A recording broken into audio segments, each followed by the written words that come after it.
Hello, and welcome back to the Reach In Talk Show with yours truly, Dr. Nicole Lynette, your host, where we talk all things life and wellness. Well, family, we're here for another show. As we know, April is Child Abuse Prevention Month, and the stories and the topics have been really heavy.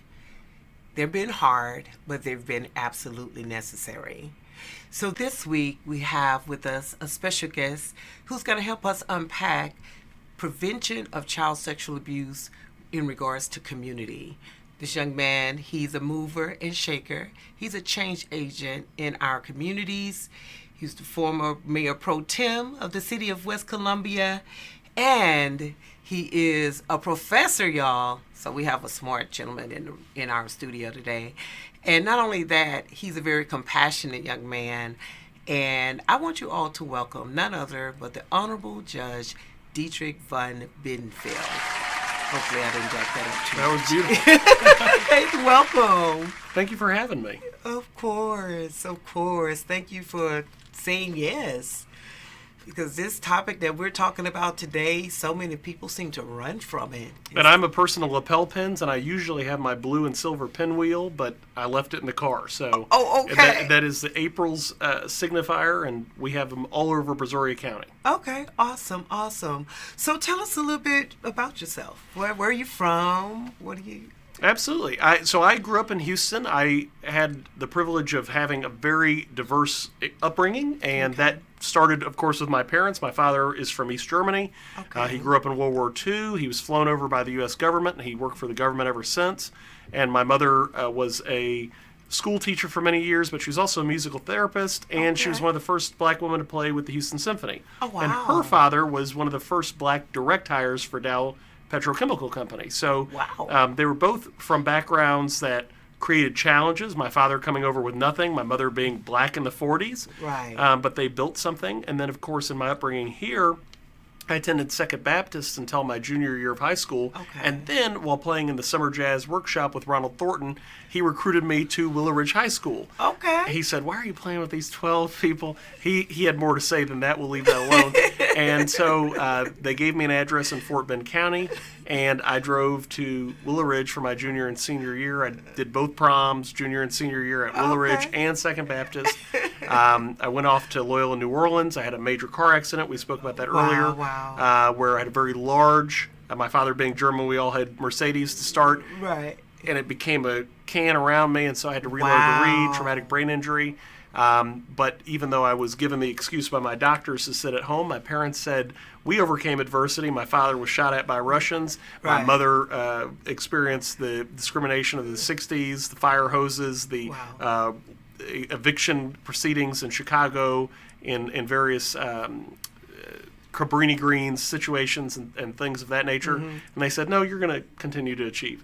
And so I persisted in my education. I finished up at UH, and I did post-grad work there as well. I went to Ole Miss for law school. Intervening time, I worked in Japan. But now I've been very blessed to work and support students at University of Houston downtown. Privileged to serve the community in Brazoria County as president of the Brazoria County Citizens Association, Mayor Pro Tem of the city of West Columbia. 10 years I served on council. Now I'm going into 1 year as the municipal judge. And so it's been a whirlwind. It's been a great time. I've served 2 governors in capacities, really working towards empowering disadvantaged communities.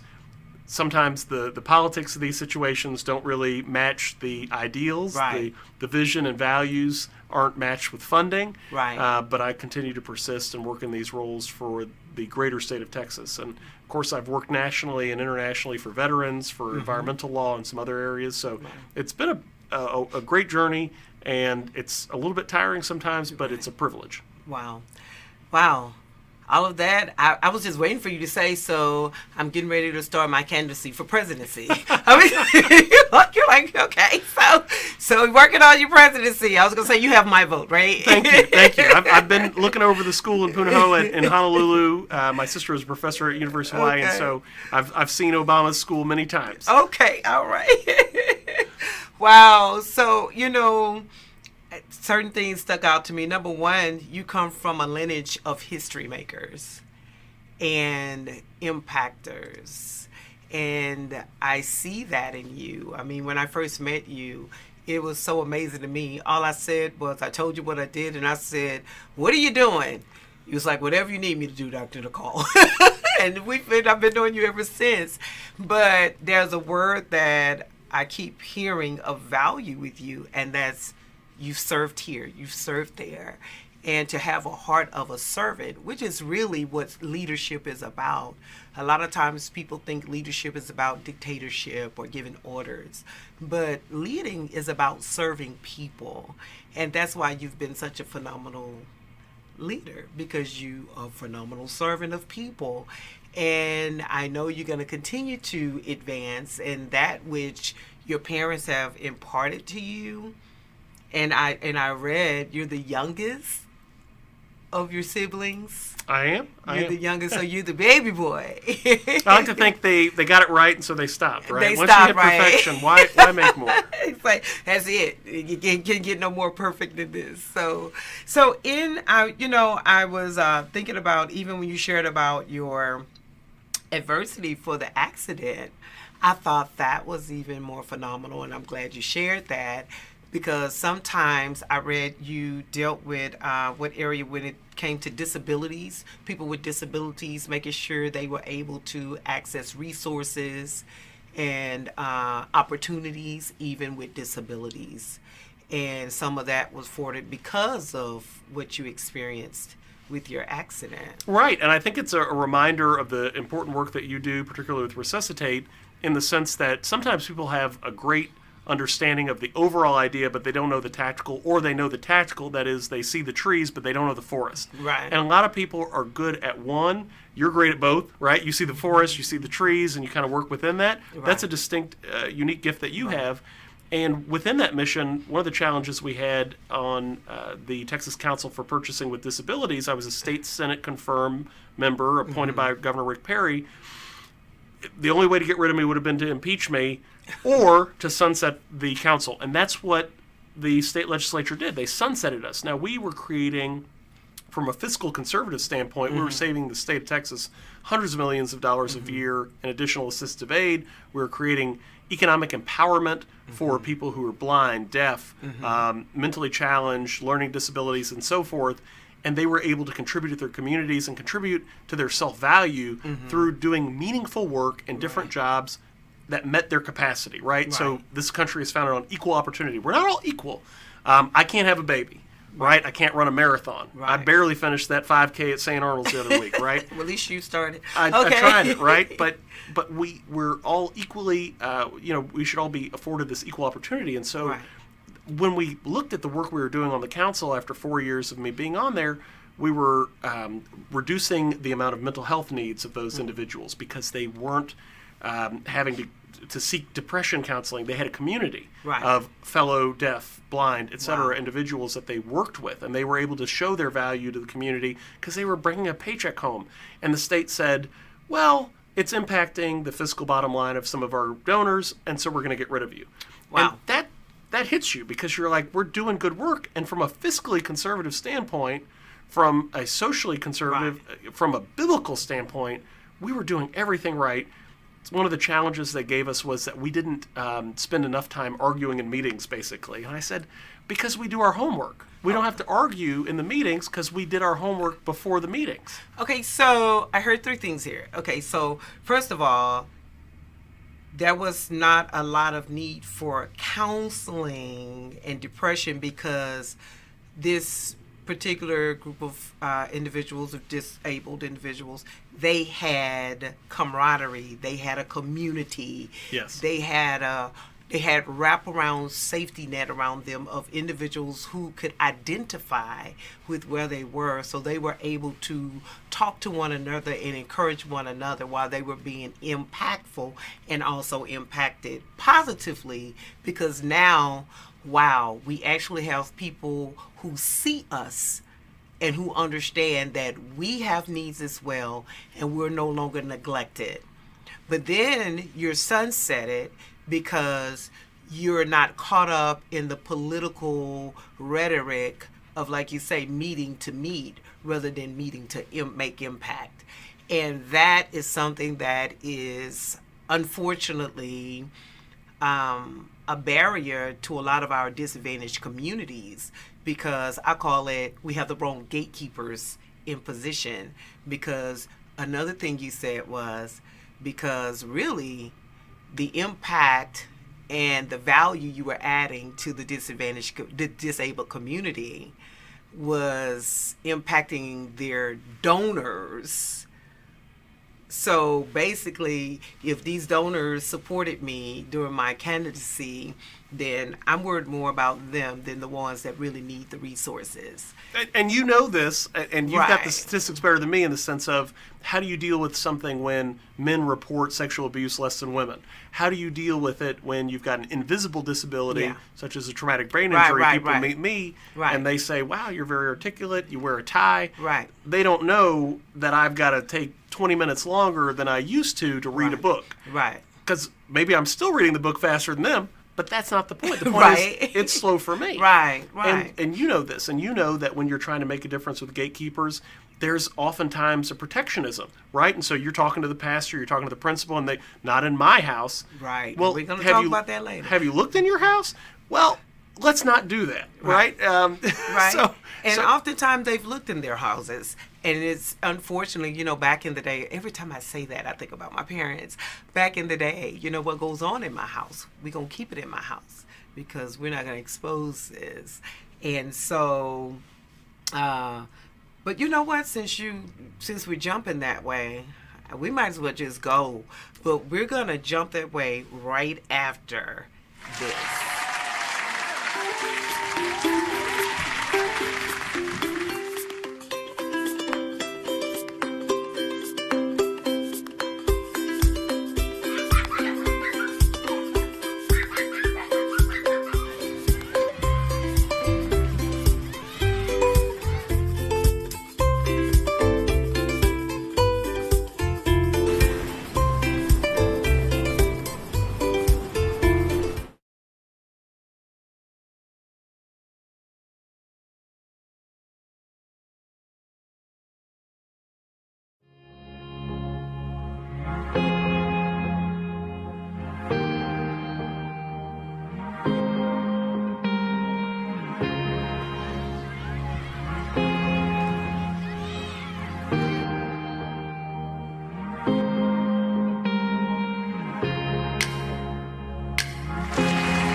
Welcome back. This is Dr. Nicole Lynette with the Reach In Talk Show, where we talk all things life and wellness.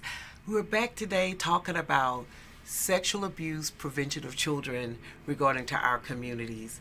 And we have our Honorable Dr. Dietrich von Biedenfeld here with us to help us unpack this prevalent topic.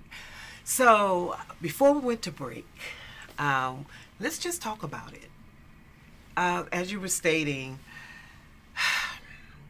the gatekeepers, the pastors, the politicians, elected officials, all these people that don't want to talk about the sexual abuse of children, but yet it is one of the most prevalent public health issues. So when we're talking about, and this is the Centers of Disease Control statistics, 1 in 4 girls, 1 in 13 boys will be sexually abused before their 18th birthday. 90% of those who abuse them are people they know or their families are familiar with. And those are the statistics. However, what challenged me about the data from the CDC was that the gap for prevention is the lack of prevention resources. And there are some there, but they're not disseminated as they should be. And my question is, if the government is aware of this, then why is that still a challenge? Why is that still an issue? Because right now, everybody's jumping on trafficking, which we should give attention to human trafficking. I've worked with organizations to help rescue a girl out of trafficking, so I know that process. But sometimes it seems to me, I was doing a presentation one day about what we do at Resuscitate, and I talked about the statistics of the 90%. And then I was asked a very valuable question. The gentleman said, so how do you avoid the challenge of just focusing on the 10%, which is the stranger danger? How do I focus on that? I told him I choose not to focus on the 10% because everybody's focusing on the 10%. What are we going to do with the 90%? You know? So just let's dialogue a little bit about that. Diving into it, I mean, we've got the Pareto principle, right? 80-20 rule. We've got a number of statistics in Australia, United States, et cetera. I mean, there are very similar numbers where we think about the impact just generally on the low ball end, because we're oftentimes dealing with reported statistics, not actual statistics. Right. People don't like to make these distinctions. Right. Price versus cost is something we talk about in the business school, right? Right. We talk about how much did this water cost you, and people say $2. Well, did you wait in line for it? Did you get a parking ticket while you purchased it?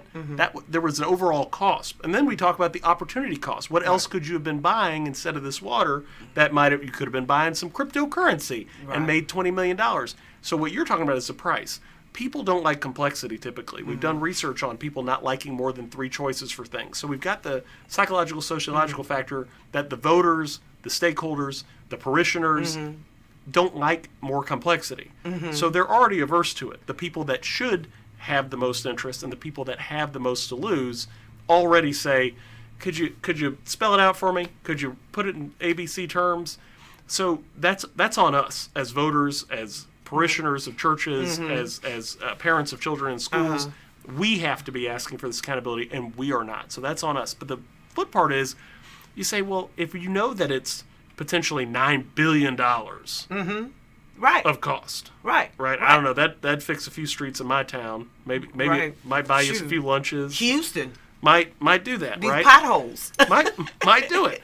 $9 billion with a B, whatever. Right. When you think about that, why aren't people doing it? One thing is money. Right. There's a lot more money in private prisons than there are in mental health care facilities.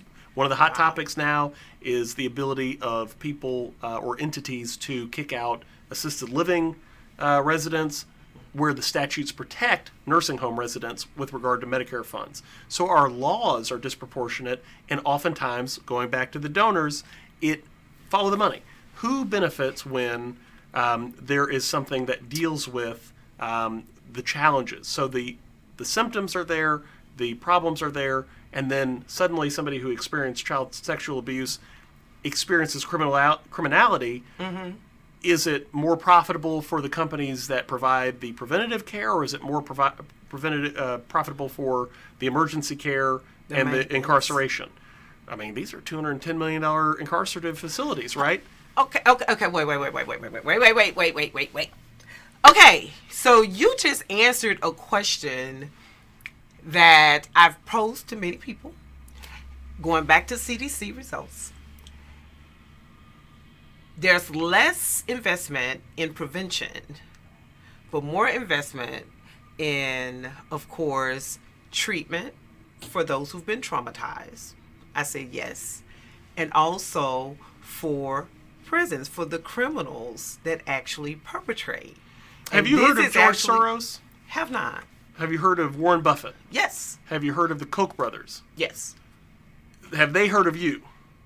Probably not. They should. Absolutely. And wait, you don't want them to, because the challenge then becomes, you end up in these conspiratorial movies where maybe you have somebody else start your car outside because you're trying to undermine a lot of their business model. Right. And the reality, not these people in particular, and again, disclaimer, I'm just using some people with billions, with B dollars. As an example. Oprah's a good person, right? So we're not talking about her except for the fact that we've heard of her, she hasn't heard of us. Right. And your preventative network could undercut their overall corporate strategy. And in that sense, it's not even that people don't acknowledge it. It's not even that people in positions of power or wealth don't accept it. It's that you are creating more complexities to their model. That is the liability associated with providing preventative care and saying, we think this person's better. Oh, wait, this person went out and there was some recidivism. Well, that's a lot more challenging than just saying we locked you up. But Dietrich, okay, Judge, look. So let's just say this, and I get it. Follow the money, because I really believe everything you just said. Unfortunately, because it confuses me. It's a little complexity there for me that we'd rather take measures of intervention rather than prevention. But our society would be so much healthier if we would prevent sexual abuse from happening in the first place. And I know a lot of times the mental model is prevention is not possible. But prevention is possible.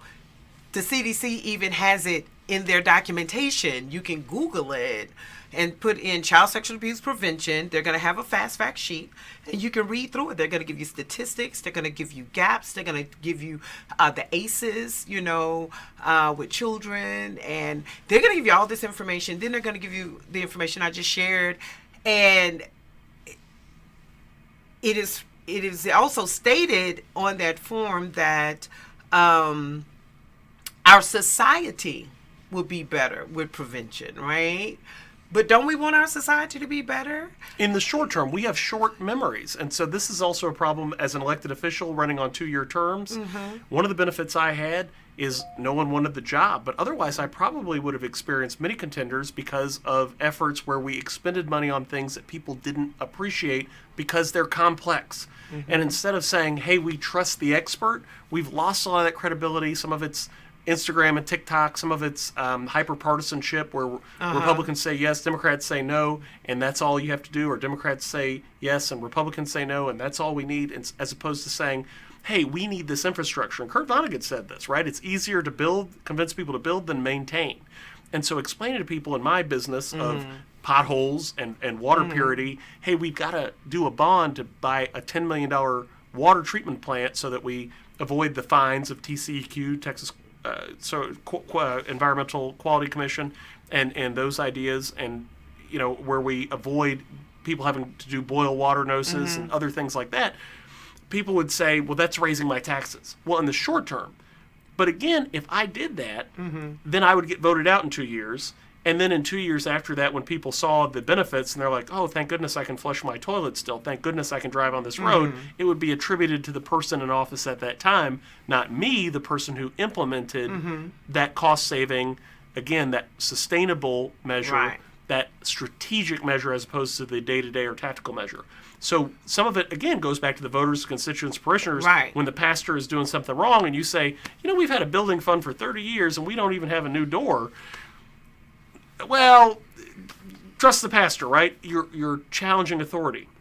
And some of this is basic human psychology. We don't want to admit that we're wrong. We don't want to go back and correct ourselves. Growth mindset, fixed mindset. Carol Dweck talks about this.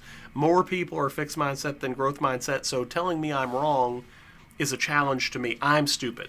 Okay, but in society there's laws. So over the last few weeks, just in honor of Child Abuse Prevention Month, we've talked about prevention of sexual abuse of children in the schools. We've talked about prevention of sexual abuse in the churches. And I do agree with you. It is really the constituents. It's our responsibility to hold elected officials accountable. It's our responsibility to hold pastors accountable, because right now there are actual pastors, and we talked about the Southern Baptist Convention when they were exposed on over a 21-year period from 2000 to 2021 on the different counts of sexual abuse in that convention in the Protestant church, and the lack of accountability that has taken place for so many years. Right now, to this day, there are pastors that are registered sex offenders, and there are specific parishioners and people around them that are protecting them. However, again, it goes back to we're now empowering perpetrators more than we're empowering victims and survivors. And in our communities, and I know there's a lot of red tape when it comes down to political pathways and things of that nature, but as a community of people providing the education, like we do at reach as we do at Resuscitate, our goal is to provide education. And we understand a lot of the pushback is that I've learned it from our house to the church house to the White House, that fear of the risk of liability. The fear of the risk of liability. Like you said, hey, don't come to our house. We're not going to address this because it's too complex.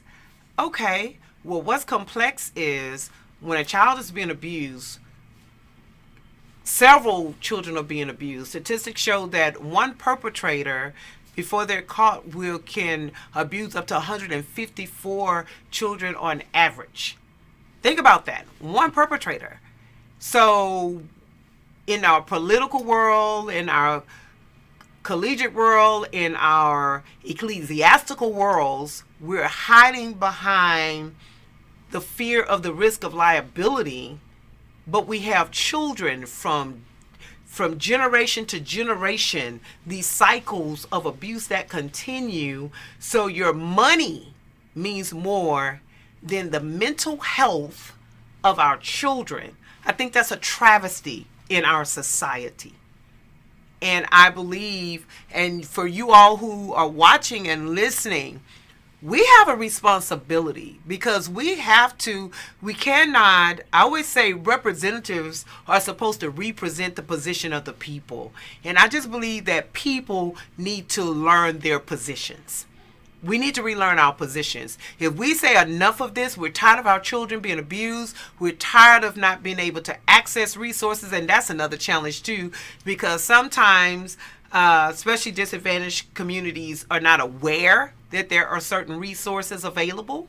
And then when they're aware of the resources, they have to learn how to access the resources. And then from accessing the resources, they have to learn how to apply the resources. So we have a whole challenge there. But everything kind of circles around education and then learning how to execute. When there was a teacher, just a few months ago, it was in the news, and learning what the signs of a potential perpetrator is very important. A lot of times people want to know, well, what are the signs of a child that may have been abused? Because our mindsets are so stuck on, well, it's probably just going to happen anyway, right? Because we're so reactionary as a people instead of proactive. So even in the political arena, I just want in my heart, I know you're one because you've been an elected official, and I appreciate you because we need millions more like you that will say, you know what? No, I stand for prevention because if our world is going to be a better place, we have to have better practices. We just have to. And we have to protect our children because signs of sexual abuse and the trauma that comes with that, it fuels and it funds our prisons because the children are angry. They're traumatized. And if that trauma is never dealt with, then they grow up with that trauma. And they become angry, they become isolated, they become hard-hearted because nobody cared about me to protect me. I don't care about anybody. Some of them OD on drugs, or they become drug addicts. And what you're talking about, all this costs society more, not just monetarily, but as far as the potential Beethoven or the potential Einstein or Marie Curie. Yes. All of these. So, I mean, there's a broader cost than just the economic. $9 billion minimum. That's a lot of money. Right. I mean, my city budget is $6 million. Anybody at home can do the math on that. Right. How long you could fund our city on $9 billion. But I think you're talking about something, and it requires mutuality, right? And again, I mentioned Vonnegut. Of course, one of my favorite points is Martin Luther King Jr.'s point about injustice, right? And so we're tied. We're caught up in this network of mutuality. We're tied in a garment of divine destiny. And something that impacts you impacts me. It impacts all of us. Right. And we've forgotten that. And so it requires individuals to say, you know what, as an attorney, I'm going to ask my potential client first, did you go to the school and ask them about this? Right. So that we don't have just spurious lawsuits, because every time somebody cries wolf, we know this Aesop's fable, then the school immediately has to come out and say, we've got to protect our interests. Right. It's not just one student. We've got thousands of other students, and we Right. pay you $50 million. That's a school lunch that little Susie doesn't have. Right. That's a textbook that Joe doesn't have. Right. That's a bonus that one of our best teachers doesn't have, and she goes Right. back home. So thinking about our interconnection, our mutuality, it does require some re-education. It does require parents to step in and say, Right. the grandparents to step to their children and say, hey, you know your little kid's a liar, no offense, Right. check this. Right. And then conversely, though, for the school to step in and say, we have these preventative measures, Right. we are going to listen to your child first. Right. I don't care if you lied about the first three things, the Right. fourth thing could be a truth. Right. People don't want that balance anymore. We want the Right. simplicity. Again, this is how we've got this hyper-partisanship in politics. This is how Right. in religion we see it. And when you think about the Catholic Church, I mean, I was raised Catholic. I went to a Baptist school, so both of those areas Right. impact me. Right. I was a Boy Scout.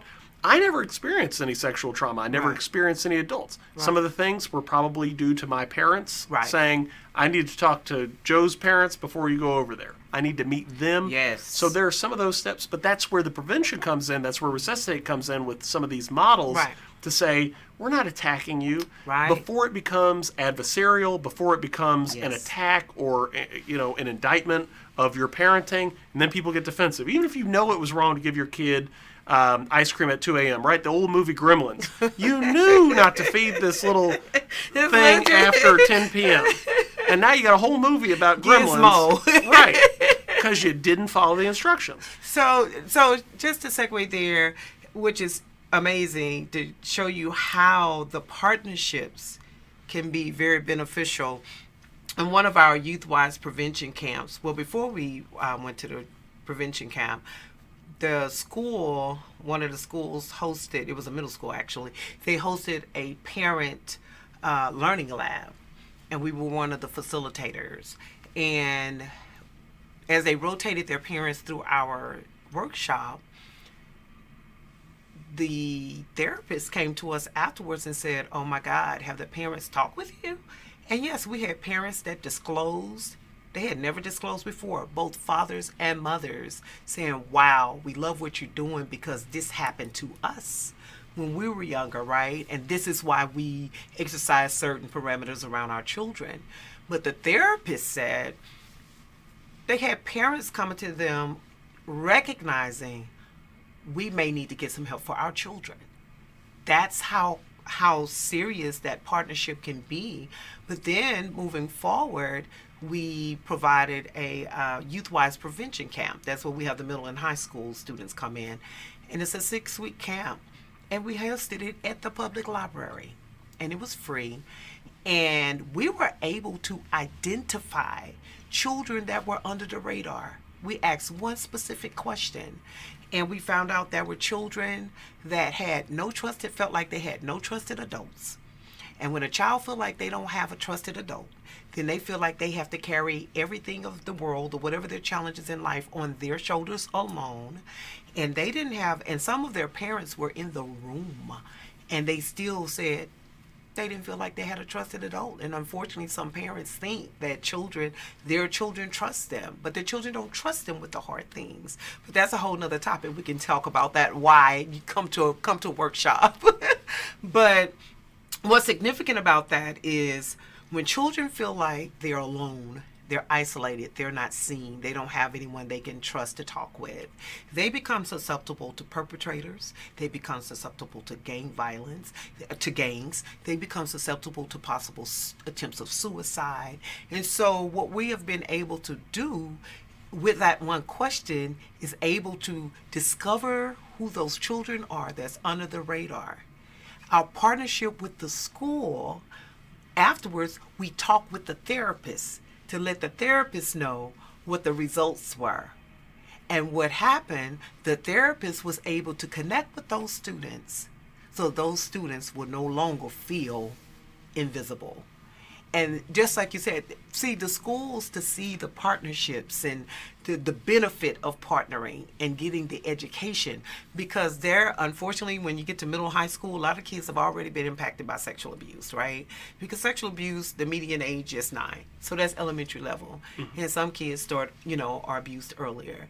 However, the benefits, and that's what we want, parishioners, these pastors, the schools, the principals to understand.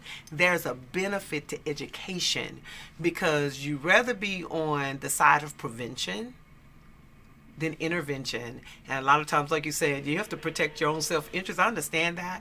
But would you rather have a reputation say, you know what, I'm a principal, I really care about the safety of my children first, my students first. So we're going to make sure we have prevention programs in place, so we won't be on the news like the school that was in the news where the teacher of the year. So that means administrators missed it, the colleagues missed it, parents missed it. Everybody missed this teacher that is now being charged with these child sexual assaults. For many years, he was the teacher of the year. This is your school in the news. So now, and we had a chance to actually go to that school after everything happened. And I had been talking to the principal a year before that even happened. So we're so reactionary as a society, and I understand what you're saying about the complexities, but safety of our children shouldn't be that complex. And here's the crazy thing to me, that we have processes in place. We have cooperative purchasing agencies where Resuscitate could have an existing contract, and rather than going through the 90, 120-day bid process, a school could say, we've got some coaches, and we don't want to admit that what we're seeing, but we want to bring y'all in and have some training. They could click a button, and they could do that cooperative purchasing contract. They could have an MOU with you, a memorandum of understanding. Absolutely. And then, back in the day, the church was the center of the community. We know that church attendance is down. We know that some of the credibility, particularly with the sex abuse scandals in the Catholic Church, the Southern Baptist Coalition, those things have undermined confidence. Right. But there's a legal requirement for people to be in K-12. Yes. So we've already got a requirement and a ready-made pool of individuals ready to receive proactive education, which is empowerment. Education equals empowerment. Time equals money. Education equals empowerment. And then you can go out to those schools and provide one training, and even have a separate training for the parents and a separate meeting with the students. Yes. Because each demographic needs to be identifying different things. Yes. They need to be reporting different things. And each one needs to have the comfort to know that the children don't need to be afraid that if they report their step parent, that the real parent, the biological parent, is going to go to prison too.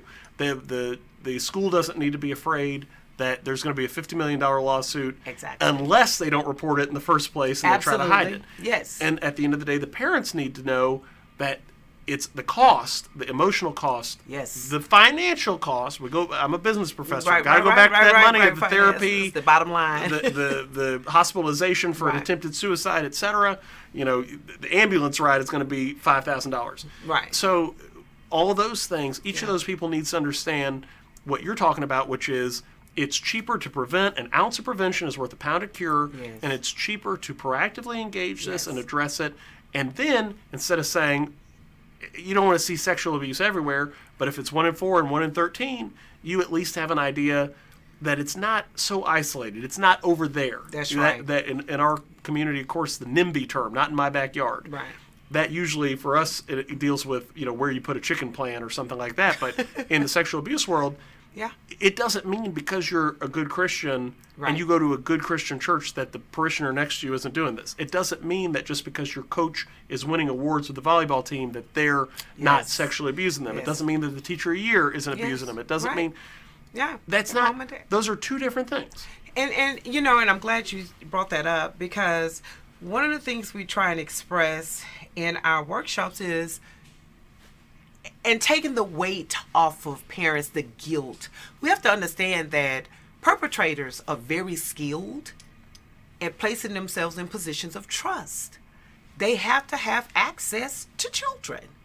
And so when we talk about grooming, and when they, study these professions and different things, that they most of the time have access to children because that's who they prey upon. And that's why we're having this conversation, right? But, this topic is very extensive and exhaustive, and we can't do it all in one set. But I am so, and I'm very passionate about this topic because children are vulnerable. And it is absolutely the responsibility of adults to protect them and to make sure that they grow and they flourish in an environment of safety. Unfortunately, that is not the reality.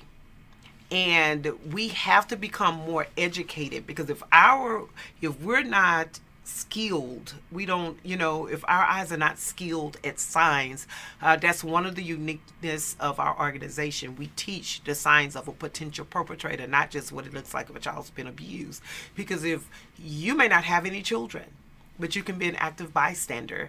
And once you receive the training, when someone's tickling little Susie too much and little Susie is saying, stop, I don't want to play like that, and the adult is continuing, then it's not normacy, because some behaviors we normalize because we're not educated enough, right? And some things you take for granted. I'll use an example because, of course, in the Methodist Church, they've got the safe sanctuary training, and you can't have one adult with it. That's right. And it's just common sense. But, at my school, common sense is only common to whom it's common to. Right, so. Right. It's becoming less common.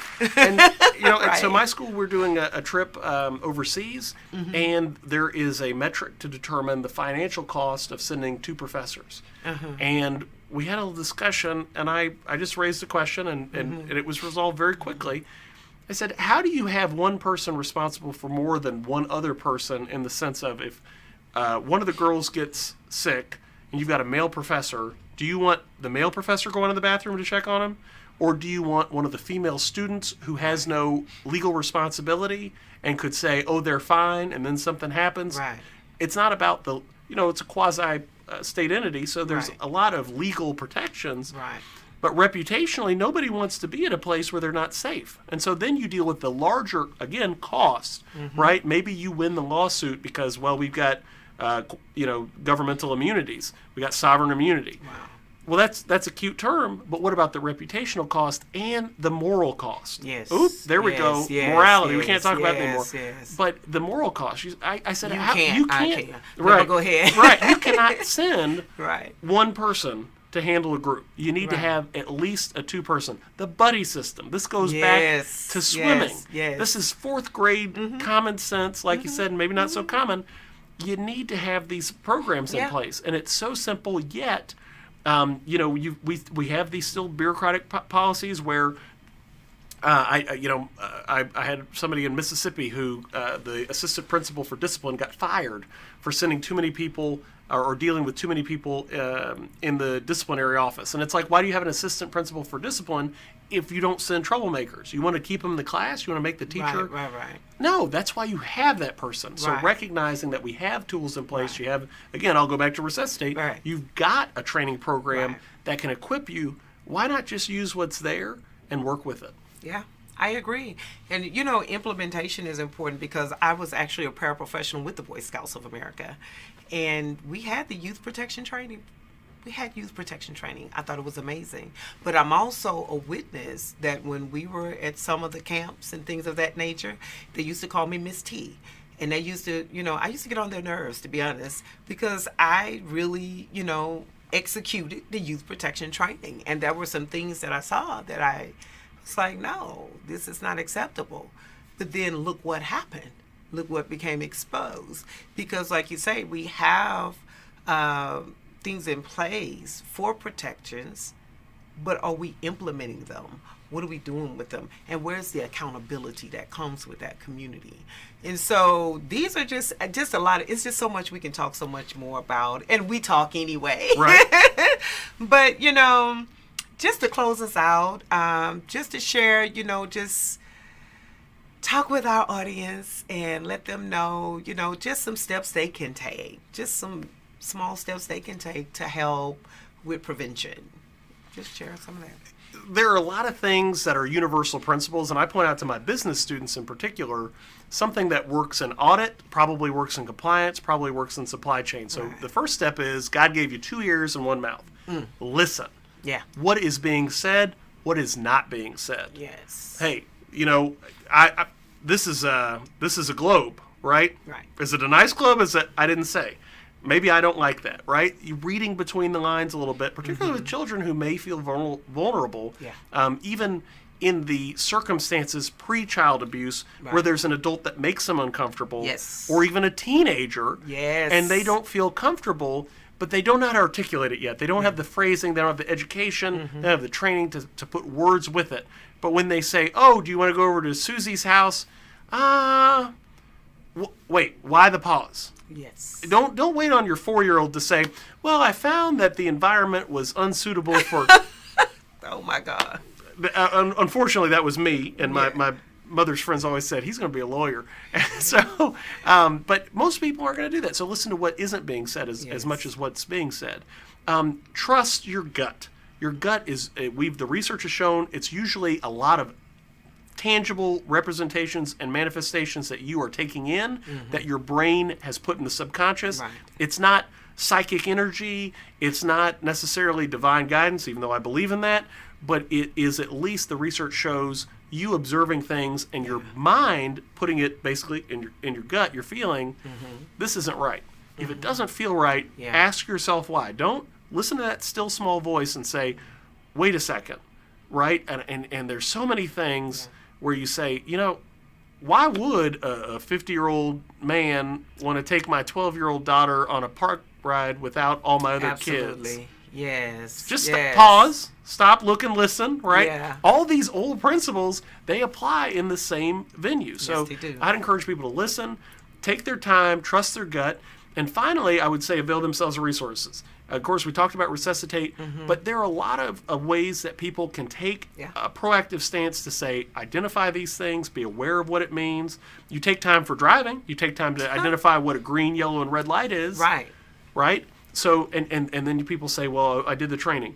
Then you got to refresh it, right? How many times do you make your bed? Once a year?